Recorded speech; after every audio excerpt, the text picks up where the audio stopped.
সম্মানিত দিনী ভাই, এবার আমরা চলে আসি 7 ভাগে কুরবানি। জাবের রাদিয়াল্লাহু তাআলা আনহু বলেন, রাসূল সাল্লাল্লাহু আলাইহি সাল্লাম বলেছেন, আল বাকারাতু আন সাবাতিন ওয়াল জাজুরু আন সাবাতিন। গরু 7 জনের পক্ষ থেকে, উট 7 জনের পক্ষ থেকে, অফি রিওয়ায়াতিন আল জাজুরু আন আশারা, উট 10 জনের পক্ষ থেকে। গরু 7 জনের পক্ষ থেকে কুরবানি করা যায়, উট 7 জন 10 জনের পক্ষ থেকে কুরবানি করা যায়, তবে জন, 7 পরিবার নয়, জন। বিষয়টি যদিও সফরের সাথে সম্পৃক্ত, আমরা সফরের কথা আপনাকে বলতে চাচ্ছি না, আপনাকে বলছি 7 জন 7 পরিবার নয়। প্রথমত বলছি, 7 পরিবারের পক্ষ থেকে একটি গরু কুরবানি করতে হবে, এরকম হাদিস পৃথিবীতে নেই। এরপরে দ্বিতীয় বলছি, আমরা না হয় তেমন পড়াশোনা জানি না, অল্প জানি, ভাঙাচোরা বিদ্যা নিয়ে চলি। আজ থেকে নিয়ে প্রায় 60 বছর আগে মাওলানা আব্দুল্লাহিল কাফি আল কুরাইশি রাহিমাহুল্লাহ ফাতাওয়া মাসাইল বইয়ে কুরবানির আলোচনায় লিখেছেন যে একটি গরুতে 7টি পরিবার অংশগ্রহণ করবে, এরকম কোনো হাদিস আমি আব্দুল্লাহিল কাফি আল কুরাইশি জানি না। তা আপনি কি বুঝলেন? তৃতীয় আপনাকে বলতে চাচ্ছি যে কার টাকা ঠিক আর কার টাকা বেঠিক, এই বিপদে কেন পড়লে?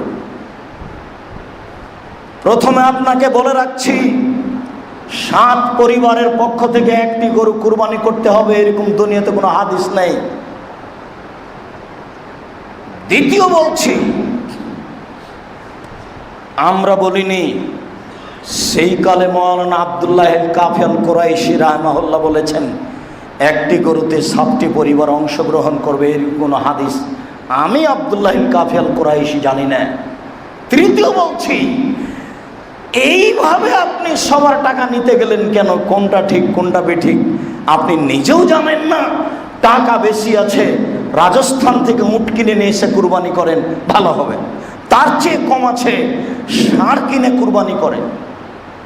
তার চেয়ে টাকা কম আছে, খাসি কিনে কুরবানি করেন। তার চেয়ে টাকা কম আছে, ছাগি, যেসব ছাগি বাচ্চা দেয়, ছাগল ছাগি যারা বাচ্চা দেয় সেটা কুরবানি করেন। তার চেয়ে টাকা কম আছে, ভেড়া ভেড়ি কুরবানি দেন।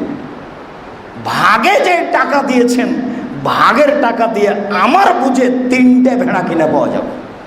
তো আপনার গোস্ত খাওয়া উদ্দেশ্য না নেকি উদ্দেশ্য কোনটা? আপনি নিজে থেকে এই বিপদে গেলেন কেন?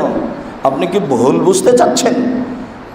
আমি আপনার দিনী ভাই আপনাকে ভুল পরামর্শ দিইনি। একটি গরুতে 7টি পরিবার অংশগ্রহণ করবে, এরকম কোনো হাদিস পৃথিবীতে নেই। একটি গরুতে 7 জন অংশগ্রহণ করতে পারে, তার প্রমাণে হাদিস মুসলিম, যে কোনো সময়ে খুঁজে পাবেন। অতএব পরিবার আর জন এক নয়। এইবার পরিবারের পক্ষ থেকে কুরবানি করতে হবে প্রমাণে 3টি সহিহ হাদিস পেশ করছি। একটা পরিবারের পক্ষ থেকে অন্তত একটা পশু কুরবানি করতে হবে প্রমাণে 3টি হাদিস পেশ করছি। একটি পরিবারের পক্ষ থেকে অন্তত একটা প্রাণী কুরবানি করতে হবে, 100টা করেন তাতে আসে যায় না, করেন,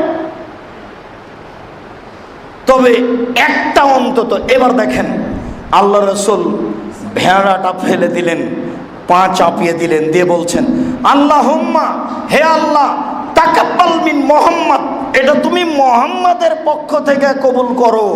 অমিন আলে মুহাম্মদ, মুহাম্মাদের পরিবারের পক্ষ থেকে কবুল করো।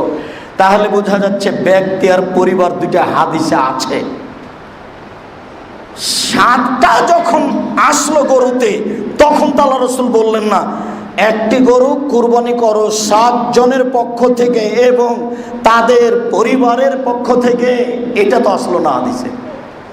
এখন তো ঠিকই বুখারী মুসলিমের হাদিসে এসেছে, তিনি বলছেন, আল্লাহুম্মা তাকাব্বাল, হে আল্লাহ তুমি কবুল করো, মিন মুহাম্মদ, মুহাম্মাদের পক্ষ থেকে, অমিন আলে মুহাম্মদ, মুহাম্মাদের পরিবারের পক্ষ থেকে।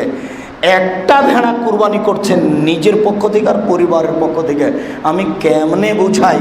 আমি প্রাণপণে চেষ্টা করছি আপনাকে বুঝানোর। যদি বুঝাতে না পারি তাহলে এটা আমার অক্ষমতা। আমার অক্ষমতার দরুন আপনাকে আমি বুঝাতে পারলাম না।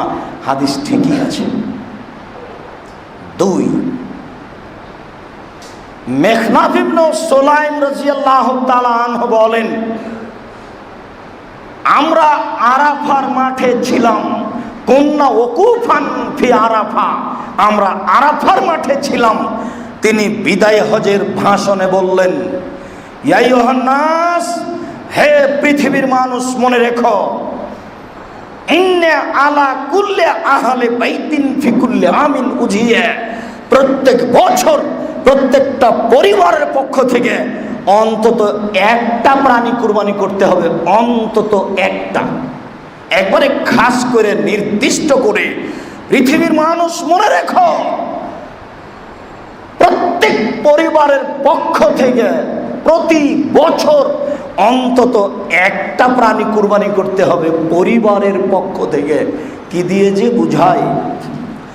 আবু আইয়ুব আনসারী রাদিয়াল্লাহু তাআলা আনহু বলেন, কানার রাজুলু ফি আহাদিন নবী সাল্লাল্লাহু আলাইহি সাল্লাম ইজাহিদি শাতে আনহু ওয়া আন আহলি বাইতিহি। আবু আইয়ুব আনসারী বলেন, আমরা রাসূলের যুগে, আমাদের কোনো ব্যক্তি রাসূলের যুগে একটি ছাগল জবে করতাম নিজের পক্ষ থেকে এবং পরিবারের পক্ষ থেকে। ফায়াকুলুনা, আমরা সবাই খেতাম। হয়তো এমুনা, আমরা খাওয়াতাম। এই 3টে হাদিস পেশ করলাম। আপনার এবং পরিবারের পক্ষ থেকে কুরবানি দিতে হবে অন্তত একটা। 10টা করেন।